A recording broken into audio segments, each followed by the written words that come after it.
Bharuch cyber crime પોલીસે e-commerce ફ્રોડના 36.59 લાખની છેતરપિંડીના કેસમાં રાજકોટના ભેજાબાજ ગુનાહિત ઇતિહાસ ધરાવતા આરોપીની ધરપકડ કરી.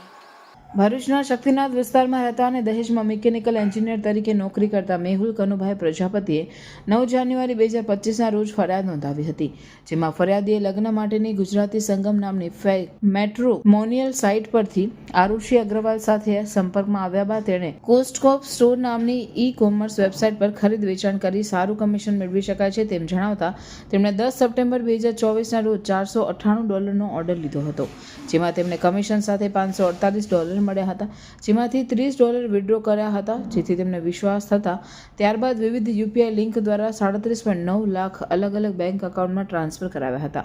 અંતે વધુ રકમ ભરવાનું દબાણ કરી તેમનું એકાઉન્ટ બ્લોક કરી દેવામાં આવ્યું હતું.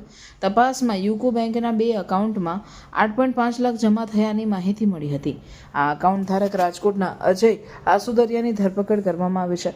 આરોપી અગાઉથી અનેક સાયબર ફ્રોડના કેસમાં સંડોવાયેલ છે. રાજકોટના યુનિવર્સિટી પોલીસ સ્ટેશનમાં પણ તે વોન્ટેડ છે. આરોપીએ તેના સાગરીતો સાથે મળી 22 નકલી બેંક એકાઉન્ટ ખોલાવ્યા હતા. લોકોના દસ્તાવેજો અને સિમ કાર્ડનો ઉપયોગ કરી આ ફ્રોડ આચર્યો હતો. દરેક એકાઉન્ટ માટે 11,000 કમિશન લેવામાં આવ્યું હતું અને 10,000 લોન પેટે આપવામાં આવ્યા હતા. પોલીસે આ કેસમાં અન્ય આરોપીઓની શોધખોળના ચક્રો ગતિમાન કર્યા છે.